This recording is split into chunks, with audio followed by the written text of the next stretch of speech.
こんにちは、まいです。今回はミニマリストが厳選した防災グッズをご紹介します。普段はミニマリズムを取り入れたものが少ない暮らしを好んでいる、そんな私たちが防災について真剣に考え、試行錯誤しながら選んだ防災グッズや備蓄品です。お伝えする内容はあくまでも私の家の環境に基づいたもので、家族構成や住んでいる場所によって必要な対策は異なると思いますが、少しでも参考になる点があれば嬉しいです。それでは行ってみましょう。今回、防災への意識がさらに高まったきっかけとなったのは、最新子連れ防災ブック、被災ママパパ1648人と作りましたという一冊の本との出会いでした。頑張らないミニマリズムを出版した時に担当編集者の方にいただいた本で、子供がいる家族が被災した際の実体験がリアルに書かれており、その内容を読んで改めて自宅の防災対策を見直す必要があると感じました。そこでより実用的な対策を整えようと思い、防災グッズや備蓄品を大幅に見直すことにしました。まず、我が家の家族構成は、私と夫、1歳児の子供が1人、小型犬のミシェルがいます。今住んでいる住宅環境は、アパートの 1LDK で、築年数は浅いので、震度6強程度の揺れにも耐えられる基準で建てられています。ハザードマップで現在の居住地の災害リスクを確認したところ、大洪水時にはやや心配な点があるものの、その他の危険区域には該当しませんでした。そんな中で防災品を見直すにあたり、我が家には4つの問題がありました。まず1つ目の問題は、防災バッグが重いという点です。一般的に防災バッグの重さは、男性で15キロ、女性で10キロ程度が目安とされています。我が家で準備していた防災バッグの中で、最も重いものは 8kg でした。目安の範囲内ではあるものの、8kg を背負ってみると想像以上に重く、とても走れるような重さではありませんでした。さらに、避難時には防災バッグだけでなく、子供やミシェルを連れて移動する必要があります。背負った状態で走れるかどうかを基準にし、必要なものを厳選して、無理なく持ち運べる重さに調整する必要があります。そして2つ目の問題は、避難時の想定が曖昧という点です。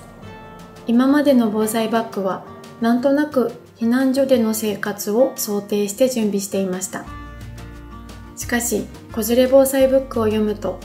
小さな子供がいる家庭にとって避難所での生活は大変で、基本的には在宅避難を前提に備えた方が良いということを知りました。幸い、今住んでいる住居環境やハザードマップを見る限り、一旦避難したとしても、すぐに在宅避難に移行する可能性が高いということが分かりました。その視点で見直すと、現在の防災グッズは、避難所での生活を重視しすぎているため、非常用持ち出し袋は必要最低限に抑え、その分自宅の備蓄をより充実させることが大切だと考えました。3つ目の問題は、子供の成長に合っていないという点です。子供の成長は驚くほど早く、防災バッグを見直してみると、おむつがサイズアウトしていたり、もう使わなくなった哺乳瓶が入ったままだったりしていました。特に乳幼児がいるご家庭では、必要なアイテムが短期間で変化していくため、こまめなチェックが必要です。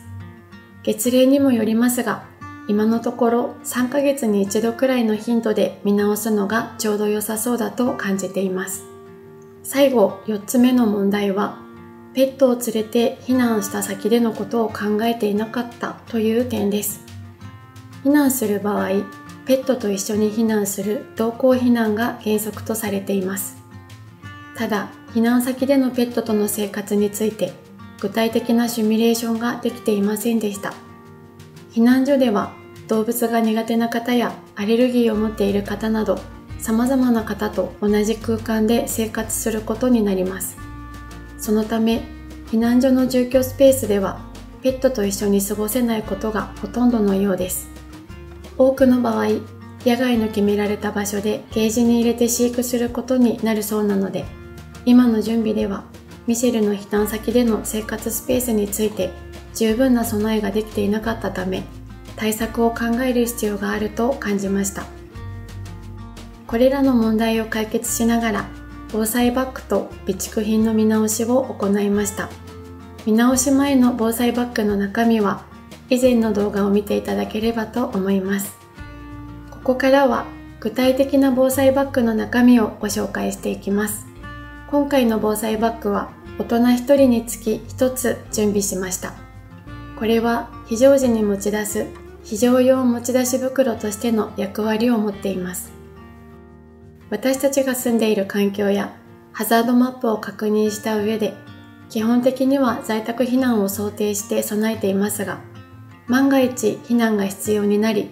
家に戻れなくなった場合でも、数日間は自分たちでどうにかできるように準備しました。持ち出せる量には限りがあるからこそ、必要なものを厳選していくことが重要になります。防災グッズを揃えようと思うと、必要なものがどんどん増えてしまったり、もっといいものをとこだわり始めるとキリがなくなってしまいがちです。そこで今回は手頃な価格でありながら被災時にしっかり頼れるものを基準に選んだので、物選びの参考にしていただけると嬉しいです。まずは移動・避難用アイテムです。自宅から避難先までの移動で使うものとして用意しているのは、ヘッドライトとレインコート、手袋と笛です。移動時は懐中電灯ではなくヘッドライトを用意しました。両手が空くので動きやすく、子供やミシェルを抱えながらでも目線の先を照らすことができます。選んだのはオウム電機の LED ヘッドライトです。単4電池3つで部屋全体を照らしてくれるような十分な明るさがあります。100均のよりは使いやすく明るいので、コスパ的にもちょうど良い感じです。レインコートは雨の中での避難には傘ではなく、両手が使えて動きやすいセパレートタイプを用意しました。特に災害時は体温を保つことがとても重要視されます。洋服が濡れたままだと体の熱を奪っていくスピードが速く、低体温のリスクが高まり、この低体温は甘く見ていると夏場でも生命の危険にさらされることがあります。ライフラインが止まっている状況では十分に暖を取れないことも多いと思いますので、レインウェアは洋服が濡れないようにはもちろん、防寒具としても重要な役割を果たします。手袋はキャンプで使っていて便利だったワークマンのデックスカットのゴムバッグコート手袋です。手の甲まで防水加工が施されているため、布製の軍手のように水で濡れる心配がなく、汚れても洗って繰り返し使えます。キャンプ中も布製より手が汚れにくく、滑り止めがついているので、物を持ちやすいのと、木のトゲが刺さる心配もなく使えていたため、防災用としても良いのではないかと思い用意しました。次は笛です。もともと持っていた笛を試してみたところ、強く吹かないと音がしっかりと出ませんでした。災害時に強く吹ける状態ではないことも考慮し、防災防犯ホイッスルサイコールに買い替えました。これは軽く吹くだけでしっかりした音が出ます。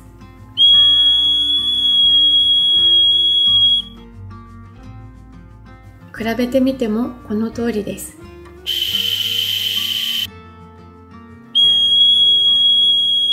さらに蓄光素材でライトや自然光を当てておくだけで光るため、暗闇でもすぐに見つけられます。これはすぐに使えるようにリール付きのキーホルダーに取り付け、リュックの外側につけています。避難先までの移動に使うアイテムはいざという時にすぐ取り出せるようにリュックの取り出しやすいところに入れるようにしています。次は応急手当で使う救急セットです。災害時は人命救助が最優先されるため、命に関わる可能性が低いことは自分で対応できるように備えておく必要があります。普段看護師として働いている私が準備した救急セットの中身は、ハサミとハイドロロコイド、ガーゼとアルミガーゼのナース板、テープと手袋、綿棒とピンセットと包帯、あと解熱鎮痛剤です。この他にあると何かと便利なのがワセリンです。浅い傷ならワセリンを塗ってガーゼとテープで保護することもできるのと、リップクリームや皮膚の保護剤としても使えるため、私は小さめのベビーワセリンを防災リュックに入れています。ガーゼは一般的なタイプに加えて、傷口にくっつかない素材のものもあると安心です。私はナース板というアルミガーゼを準備していますが、ガーゼ交換の際に傷口に貼り付かないため、治癒を妨げにくいのが特徴です。また、ハイドロロコイドは日常のちょっとした怪我の処置に簡単に使えるので、これもおすすめです。ただ、2歳以下のお子さんはまだ皮膚が薄かったり、剥がれてしまった時に誤飲のリスクもあり、使用できないため注意してください。この他にメガネ、入れ歯、補聴器、杖、持病の薬など、自分の体に関わる替えが利かないものは非常時を考えて準備しておくと安心です。救急セットの中身や傷の応急処置方法については過去の動画で詳しく紹介しているので、概要欄にリンクを貼っておきます。次は食料品です。防災バッグに入れている食料は 500ml のペットボトルの水と数日分の食料です。水は多いほど安心ですが、その分バッグが重くなってしまいます。そこで夫婦で相談した結果、500ml のペットボトルを1人2本ずつ入れることにしました。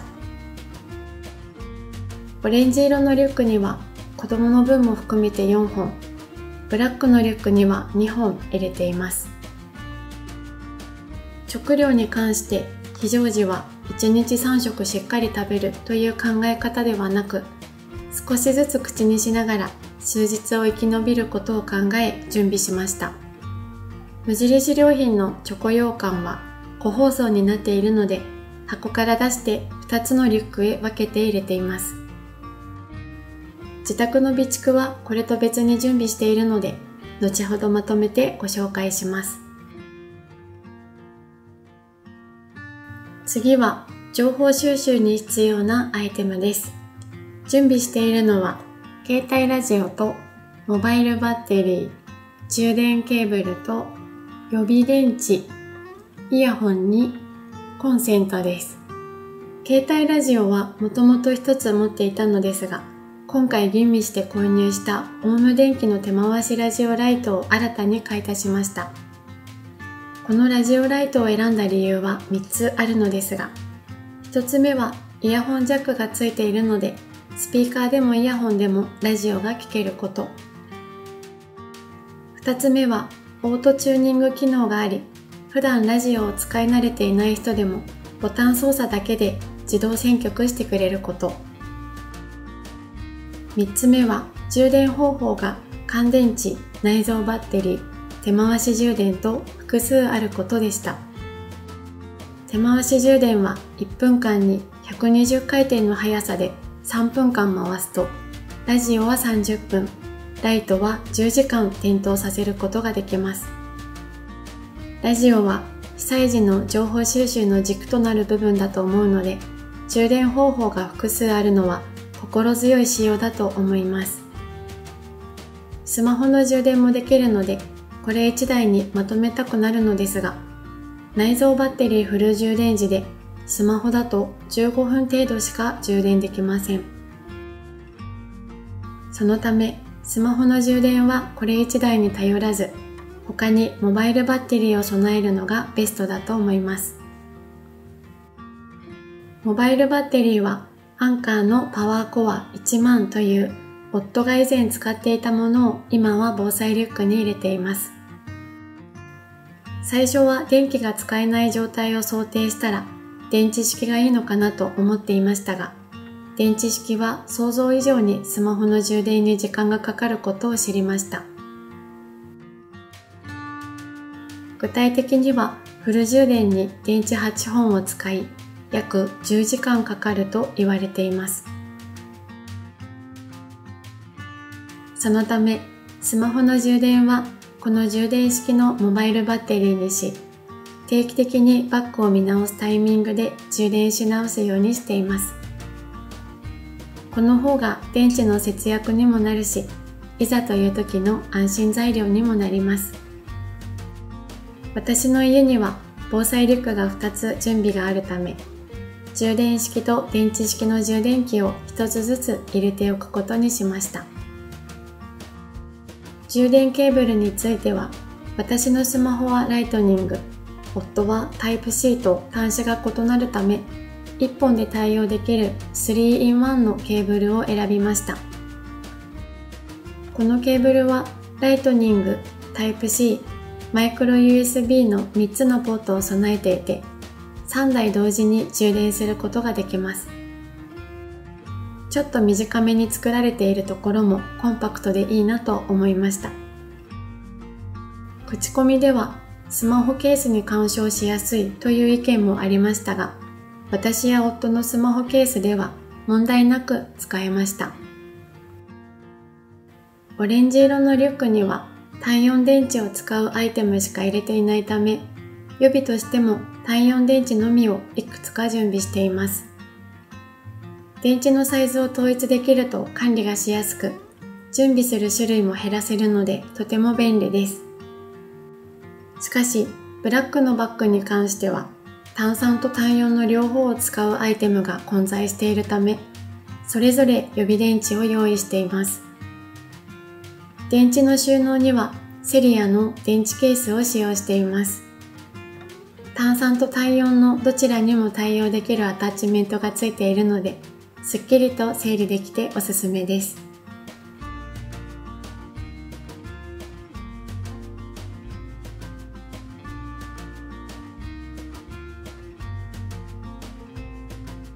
イヤホンは周囲の騒音でラジオが聞こえないときや、逆に周りに気を使って静かに聞きたいときなどに便利かなと思い、有線タイプを用意しました。あと他にはコンセントタップもあると、避難先で電気が使える状況だと便利なのではないかと思い、一夜を用意しています。防災リュックの中身は水漏れ対策としてチャック付きのポリ袋に入れて小分け収納しています。使っているのは無印良品のフリーザーバッグ M サイズと L サイズです。中身に合わせてサイズを使い分けながら、必要なものがすぐ取り出せるようにパッキングしています。透明で中身が見えるので管理もしやすく、グリーンやオレンジのカラー使いもおしゃれでおすすめです。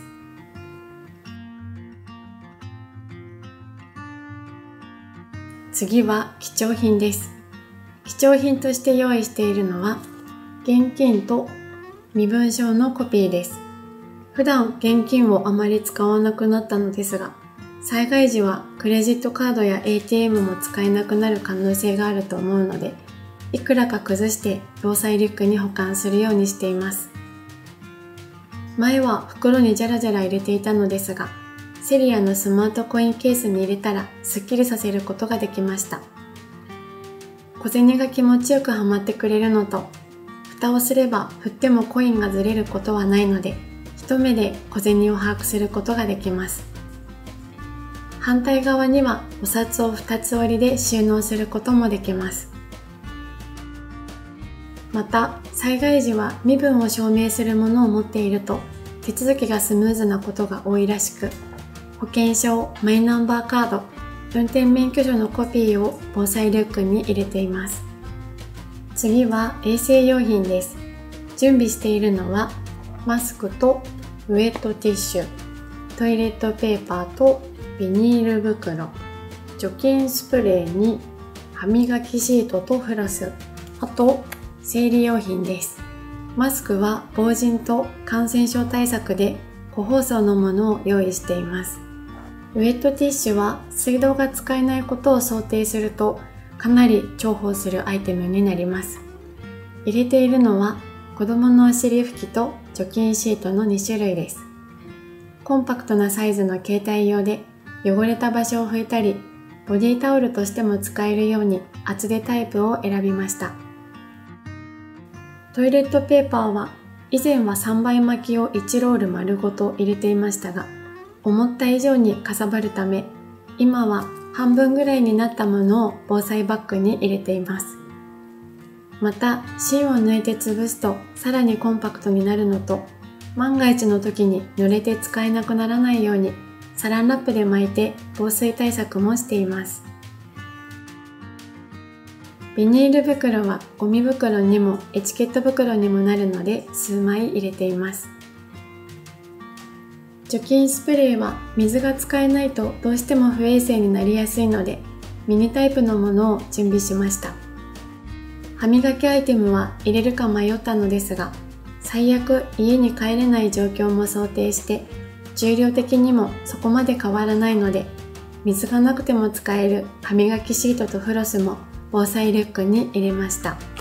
生理用品は吸水サニタリーショーツ1枚とナプキンを数枚用意しています。ナプキンはかさばるため入れられる枚数に限りがありますが、吸水サニタリーショーツなら手洗いができる環境であれば繰り返し使えるので、1枚あるとかなり心強いのではないかと思います。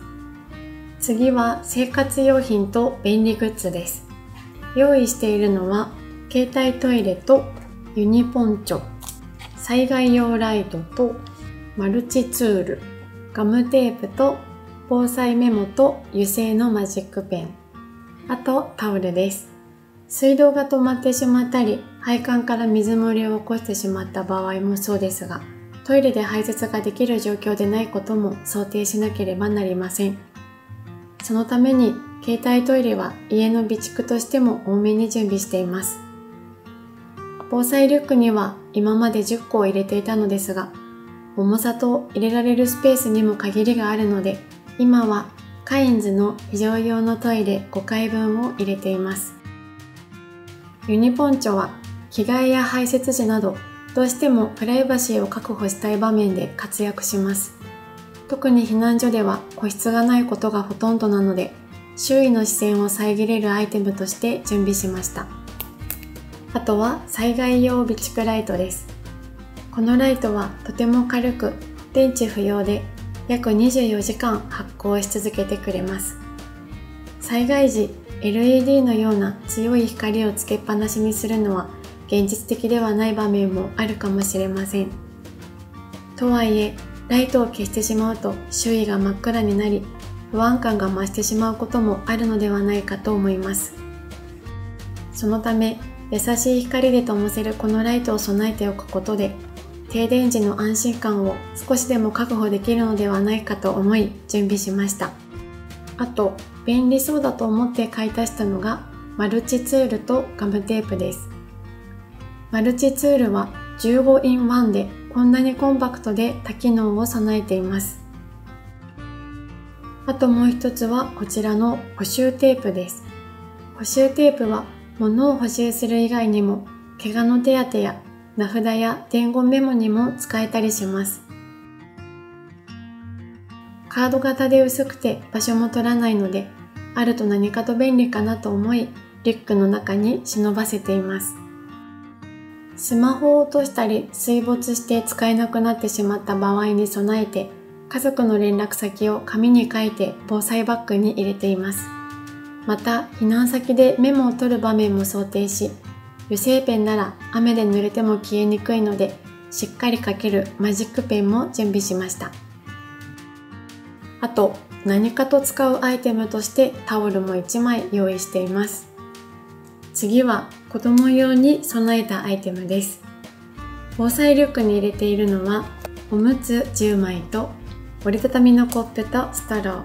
あとパンです。紙おむつはダイソーで購入した紙おむつ圧縮袋に10枚入れています。この圧縮袋は旅行の時にも重宝していて、そのまま入れるとどうしてもかさばってしまうおむつも簡単にコンパクトにすることができるのでおすすめです。あと折りたたみコップとストローです。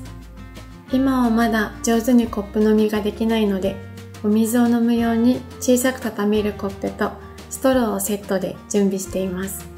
ちょっと前までは粉ミルクと哺乳瓶、消毒剤も入れていましたが、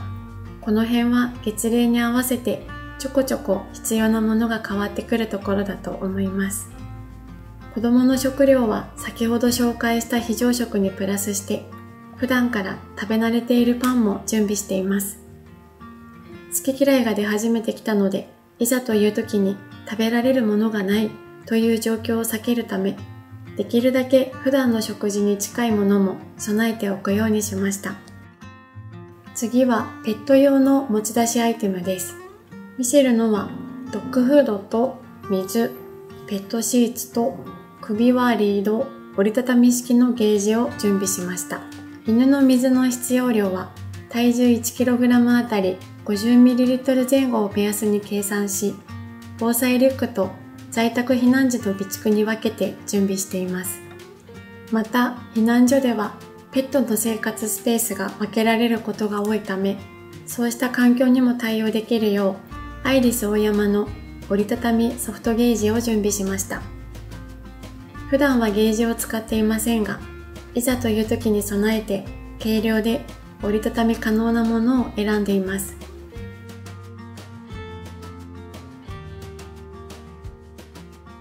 コンパクトに収納できるため場所を取らず、避難時にも持ち運びやすいのがポイントです。防災リュックの中身の最後は、季節物で暖を取るアイテムとしてアルミシートと北海道も入れています。アルミシートのカサカサ音がストレスになると聞いたので、気になって一つ使ってみたところ、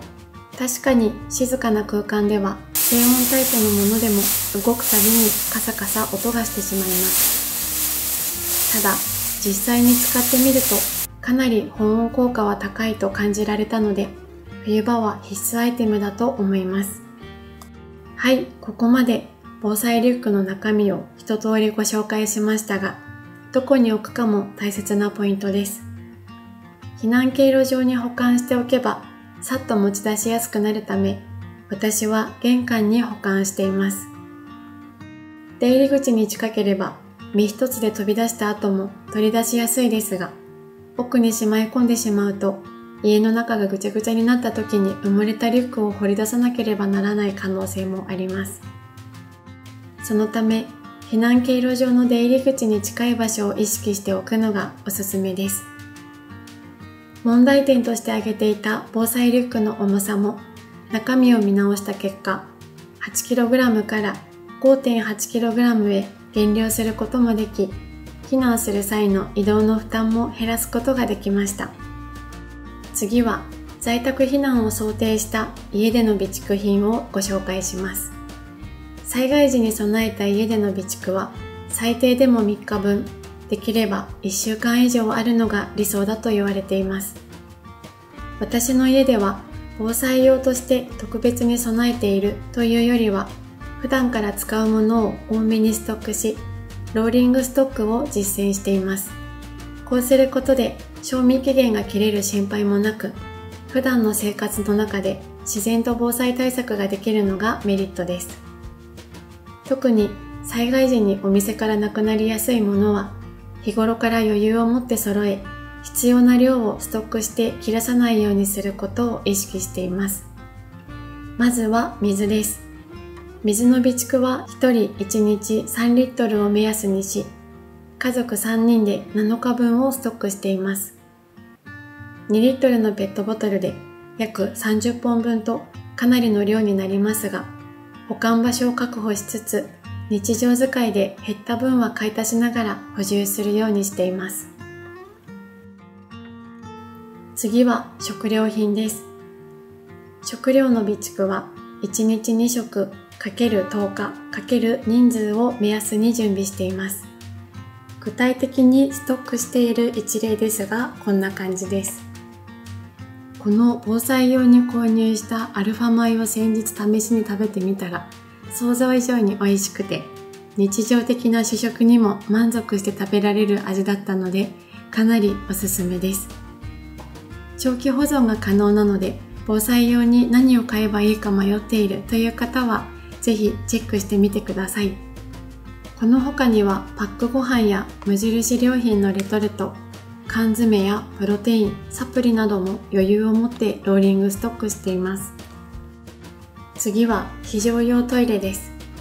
これは1日あたり1人5回の排泄を目安に、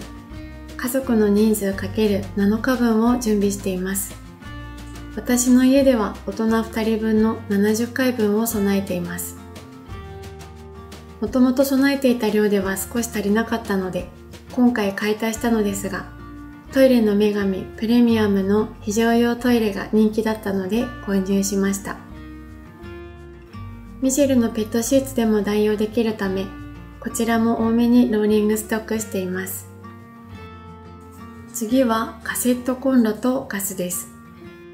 私の家では IH コンロを使っているのですが、2口同時に使うと火力が片方弱くなるため、パスタを茹でるときや鍋のとき、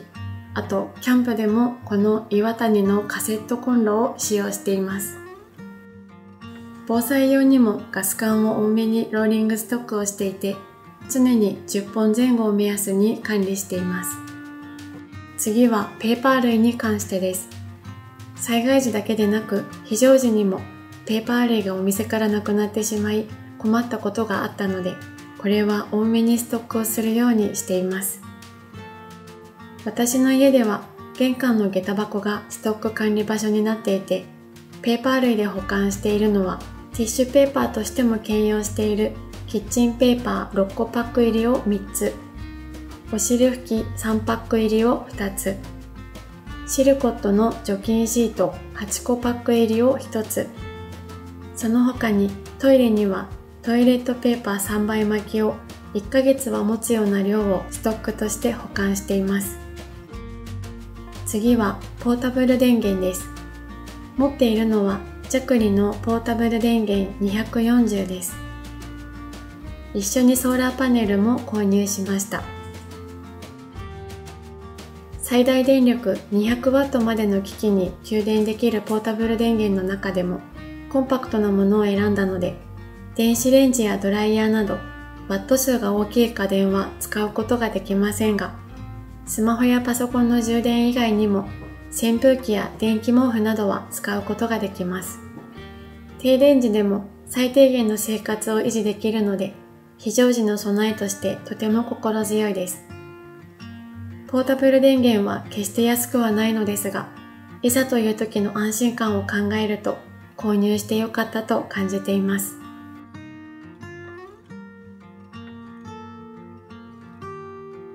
次は電池です。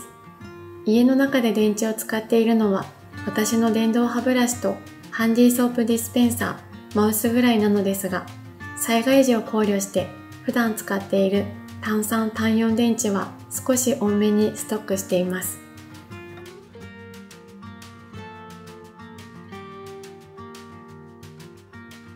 次はライトです。ライトは防災リュックに入れているものの他に、ダイソーで購入した伸縮ランタンと無印良品の LED 懐中電灯、キャンプ用に購入したジェントスの LED ランタンに災害備蓄用ライトを用意しています。停電していると普段の外のライトの光さえなくなってしまい、想像以上に真っ暗の中で生活することになると思うので、普段使いしているライトの他に防災用にいくつか準備しています。次は給水バッグです。断水が長期化した場合に備えて給水バッグを2つ準備しています。私たちは手持ちタイプの給水バッグを準備しましたが、給水車のある場所まで往復して重い水を運ぶと考えると、背負えるタイプの方が楽かもしれません。これから給水バッグの購入を考えている方は、リュック型やショルダータイプなど持ち運びしやすいデザインを選ぶのもおすすめです。備蓄品のラストは水のいらないシャンプーです。以前は防災リュックに入れていましたが、リュックの軽量化を優先し、現在は在宅避難用の備蓄品として保管しています。災害時はお風呂に入れない状況が続くこともあるため、頭皮の清潔を保つためのアイテムがあると安心です。最後に、普段から意識している防災対策について6つご紹介します。1つ目は、防災用のアプリを活用するです。私たちが活用しているのが、防災用アプリのクロスゼロです。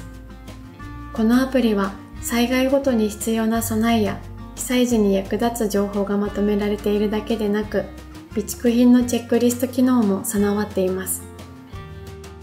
特に便利だと感じるのは、消費期限のアラート機能がついている点です。定期的に防災リュックや備蓄品の見直しをするのが理想ですが、気づいたら消費期限が切れていて、いざという時に使えないということも起こりがちです。このアプリを活用することで、そういったミスを防ぐことができ、管理の手間も減らせるので、日常的な備えとして活用しています。2つ目は、本をダウンロードしておくです。災害時、インターネットが使えなくなることを想定して、防災に役立つ本を事前に Kindle にダウンロードしています。オフラインでも閲覧できるように何冊か保存しておくことで、いざという時にスマホやタブレットで情報を確認できるようにしました。電波が切れてしまった状況でも必要な知識をすぐに取り出せるので、防災の一環としておすすめの方法です。3つ目は、避難先の確認、合流場所や安否確認方法も決めておくです。災害時にはスマホを忘れたり落としたり、電話や LINE がつながらなくなるというトラブルが起こる可能性があります。そんな状況でも家族と無事に合流できるよう、事前に避難先や集合場所を決めておくことが重要です。あらかじめ話し合っておけば、万が一連絡が取れなくなっても、それぞれがどう動けばいいのかわかるので、不安を少しでも小さくすることができます。また、電話や LINE 以外での安否確認方法を知っておくことも大切です。安否確認方法は様々な方法があるので、事前に家族と相談して、どの方法を使うか話し合って決めておくのもおすすめです。4つ目は、災害ポーチを準備するです。外出中に被災する可能性も考え、車の中にもいくつか防災アイテムを常備しています。その内容は、水、非常用食、簡易トイレ、アルミブランケット、ホイッスルといった車内で数時間から1日過ごせることを想定した最低限のアイテムをまとめています。特に悩んだのが、車内の温度変化に対応できる保存食の保管方法です。車内は季節によってかなり高温、低温になるため、保存できる食品の選定が難しく、今はサーモスのソフトクーラーに入れてトランクの下のスペースで保管しています。5つ目は、スマホの充電は 50% 以上を保つです。もともとスマホの充電をこまめにしないタイプで、10% を下回ってもまだ大丈夫と充電を先延ばしにしていた私ですが、防災を考えるようになって、このままではいけないと思いました。災害時にはスマホは情報収集や安否確認、緊急連絡手段として非常に重要なツールになるため、最近は 50% を切る前にこまめに充電するように心がけています。6つ目は、被害を最小限にする環境を整えるです。例えば、背の高い家具は大きな地震が起きた際に倒れるリスクがあるため、寝室には置かないようにしています。また、カーテンを閉めておくとガラスの飛散を防ぐことができるようです。特に寝室の窓はすりガラスなので、普段はカーテンを閉めなくても生活に支障はありませんが、万が一の飛散防止のために夜は必ず閉めるようにしています。はい、以上がミニマリストが厳選した防災グッズでした。今回時間をかけて防災品の見直しを行いましたが、この先一生使わずに済むことを心から願っています。しかし、いざという時に自分と家族の命を守るためには、事前の備えが何よりも大切です。そして準備があることが日常の暮らしの安心感にもつながると感じています。この動画が参考になったよと思っていただけたら、グッドボタン、チャンネル登録、コメントをいただけると嬉しいです。最後までご視聴いただきありがとうございました。また次の動画でお会いしましょう。